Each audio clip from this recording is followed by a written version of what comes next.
자, 여러분 반갑습니다. 이번 시간은 사회계약설에 대해 가지고 설명하도록 하겠습니다. 우리가 이제 소셜 컨트랙트 이렇게 얘기를 하죠. 컨트랙트 이렇게 했을 때 이제 계약이다 이런 뜻이 있습니다. 자, 그럼 이제 사회계약서는 뭐냐면 이제 홉스가 이제 제일 중요합니다. 자, 홉스는 어떻게 생각하냐면 지금 이제 유럽의 계몽주의, 자연법 사상 이런 것이 막 이제 기운이 대두가 되고 국민들이 계몽이 일어납니다. 그죠? 무지몽멸 몽자, 깨우칠 개자, 무지몽멸 몽자, 그죠? 인라이트먼트, 그죠? 무지몽멸한 상태에서 국민들이 막 일어납니다. 왜냐, 뭐 르네상스라든지, 그죠? 뭐 여러 가지 이제 그 뭐 계획과 개방 같은 걸 통해 가지고 이제 국민들이 중세에서 그 암흑의 시대, 다크에이지라고 하는데 종교가 기독교가 막 이렇게 우리를 억압하던 시대에서 이제 1517년 마틴 루터의 이제 종교개혁 운동도 막 일어나고 그래서 그 군주제가 얼마나 비합리적인지 그죠? 그 신교의 운동이 막 일어납니다. 교회의 부정과 부패에 그 실망한 사람들이 막 그 이른바 신교 운동 그죠? 일어나죠. 그래서 이 신교의 핵심이 뭐냐면 그거죠. 결국에는 로마에 이제 그 바티칸 성당이 있는데 이 바티칸 성당을 지금 이제 가보면 어마무지하게 크고 멋집니다. 근데 그 건축을 하기 위해 가지고 돈을 걷습니다. 그죠? 처음에는 왕하고 귀족들이 돈을 냅니다. 근데 그 돈만 가지고는 감당이 안 됩니다. 그래서 이른바 면죄부를 판매를 합니다. 그래서 돈을 주고 어떤 티켓을 사면 천국행으로 바로 직행을 한다고 얘기를 합니다. 신부님들이. 자, 근데 그 당시에 이 성경은 전부 다 라틴어로 되어 있기 때문에 이 라틴어 성경을 일반 시민들은 읽지를 못합니다. 그 지식을 신부님들이 독점하고 있어가지고 성경을 제대로 한 번도 못 봤습니다. 근데 이때 이제 루터가 이 성경을 독일어로 번역을 해가지고 국민들에게 보여줍니다. 시민들에게. 그 성경을 본 시민들이 깜짝 놀랍니다. 성경에 면죄부 내용이 없는 겁니다. 이게. 그래서 결국에 기존의 가톨릭이 저항을 했다고 해가지고 원래 원어는 프로테스트입니다. 신교는. 그러니까 우리가 프로테스트 했을 때는 우리가 저항하다, 항의자 이런 뜻이 있지 않습니까? 그죠? 그래서 저항하는 사람들 이것이 프로테스탄트 이렇게 됩니다. 그래서 신교 운동이 발발하게 되죠.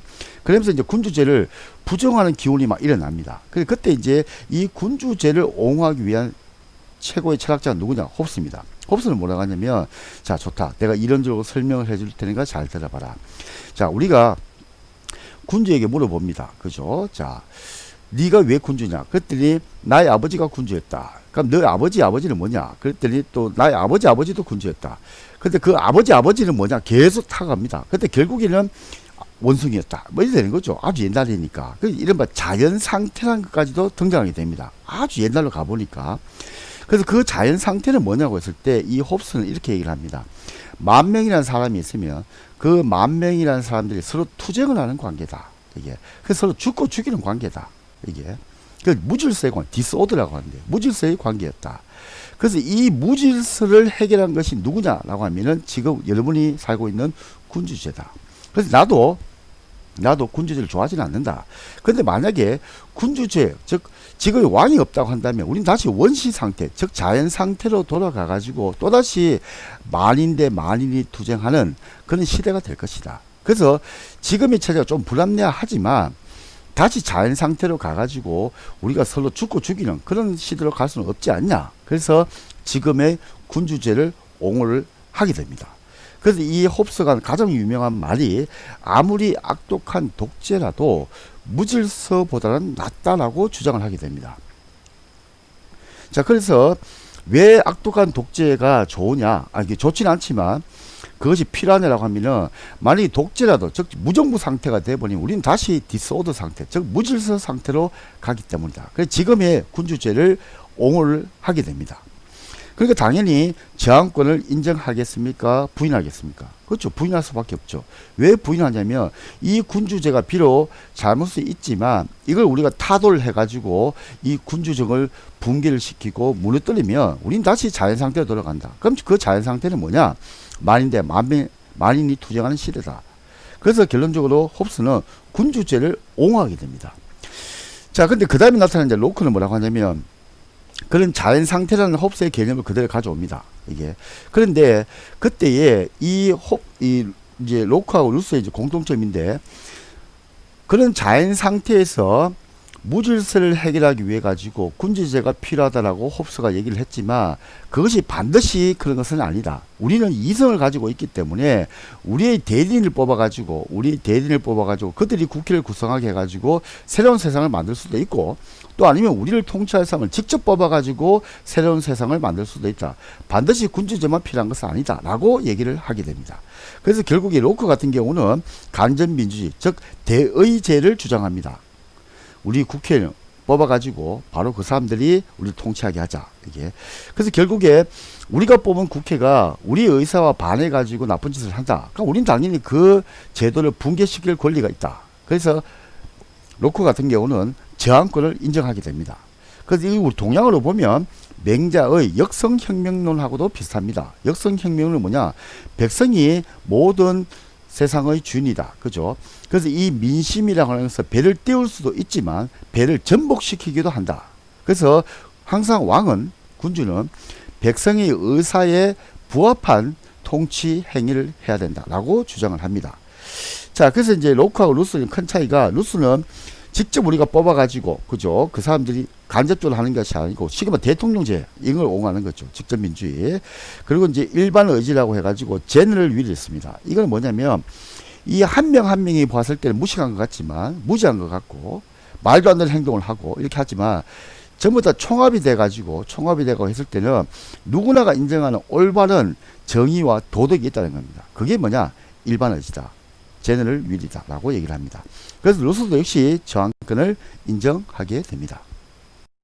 자, 그래서 이제 이런 사회 계약서에서 도출되는 우리 경찰 활동의 원리다 라고 했을 때는 처음에는 공정한 접근의 보장입니다. 페어 억세스입니다. 그래서 성별, 종교, 인종, 나이 등에 따라 가지고 차별을 하지 말라는 겁니다. 그래서 극단적인 예는, 제가 만약에 조폭이다. 근데 상대방 조폭이 저를 뭐 죽이려고 합니다. 그래서 제가 호텔 같은데 막 숨어 있습니다. 근데 상대방 조폭이 문 앞에 딱 해가지고 저를 죽이려고 합니다. 자, 그럼 이럴 때 이 조폭이 누구에게 전화를 하느냐? 경찰에게 전화를 합니다. 자, 그럼 경찰이 이럴 때 어차피 나쁜 놈이 붙기 때문에 그 너끼리 치고받고 싸우다가 너끼리 자멸을 해라. 그리고 식구를 받고 출동을 안 해버립니다. 자, 그럼 되느냐? 안 된다는 거죠. 페어 어세스 때문에. 즉 조폭이 날 도와달라고 해도 경찰은 출동을 해야 된다. 또 예를 들면 사채업자가 있다. 정말 나쁜 놈이다. 근데 그 놈이 강도를 당했다. 경찰에 신고를 했습니다. 경찰에 출동을 해야 되느냐? 해야 된다는 겁니다. 그게 뭐냐? 페어 어세스다. 그래서 성별, 종교, 인종, 나이에 차별을 두고 해서는 안 된다. 자, 두 번째는 공공의 신뢰입니다. 이게 이제 퍼블릭 트러스트, 그죠? 이렇게 얘기하죠. 공공의 신뢰. 자, 경찰권은 어마무지한 권력입니다. 그래서 이것이 만약 남용이 됐을 때는 큰 문제가 발생합니다. 그죠? 과잉 진압, 그죠? 예를 들면은 그 엄마 아빠가 있는데, 애도 있는데, 그래서 경찰에 와가지고 엄마를 뭐 수갑을 채운다든지, 그죠? 그 수갑을 안 채우고 여자니까 그래서 조용하게 데리고 나가도 되는데, 자식 있는 데서 경찰이 막 수갑 채우고, 그죠? 뭐 그 발목에도 팔찌를 채우고 이렇게 했다. 그러면은 제3자가 봤을 때, 야, 저건 경찰이 너무하다. 이렇게 생각할 수가 있다는 거죠. 그래서 경찰권을 행사할 때는 제3자의 신뢰에 합당한 방식으로 경찰권을 행사해라. 이것이 공공의 신뢰다. 그죠? 그래서 이제 사인 체포 금지, 자력 구제 금지 이렇게 됩니다. 그건 뭐냐면, 옛날에 조선시대 같은 경우는 돈이 많은 양반들이 자기 말 안 듣는다고 해가지고 일반 백성을 데리고 와가지고 사적인 처벌을 했습니다. 그죠? 근데 오늘날 이제 민주적인 사회에서는 그렇게 내버려 둬버리면 돈 있는 재벌이라든지, 그죠? 권력을 가진 사람들이 경찰하고 상관없이 막 자기들 마음대로 막 그 때리기도 하고 이렇게 하는 문제가 발생할 겁니다. 그죠? 자, 그래서 이 공공의 신뢰라고 했을 때는 이제 더 이상 문제가 발생했다 했을 때 네 개인적으로 절대 해결하지 마라. 반드시 경찰에게 신고를 해가지고 제3자의 신뢰에 합당한 방식으로 경찰권이 행사되도록 도와야 된다. 이렇게 하는 것이 사인체포금지, 자력구제 금지다 라고 얘기를 합니다. 그리고 이제 생명과 재산의 보호라고 했을 때는 법은 하나의 수단이고, 결국에 경찰은 뭐 때문에 존재하느냐 했을 때 국민의 생명과 재산을 보호하는 것이다. 그죠?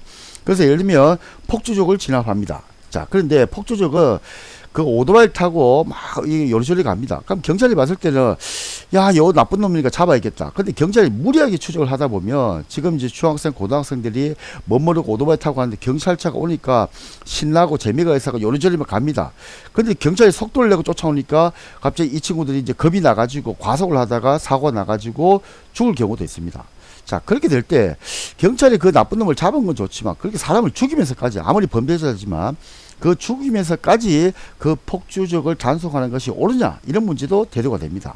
그래서 결국에는 그 폭주적이 좀 잘못을 했지만 그 죽음에 이르기까지 경찰권을 집행해서는 안 된다. 왜냐? 궁극적인 목적은 국민의 생명과 재산의 보호이기 때문에 라고 얘기를 합니다.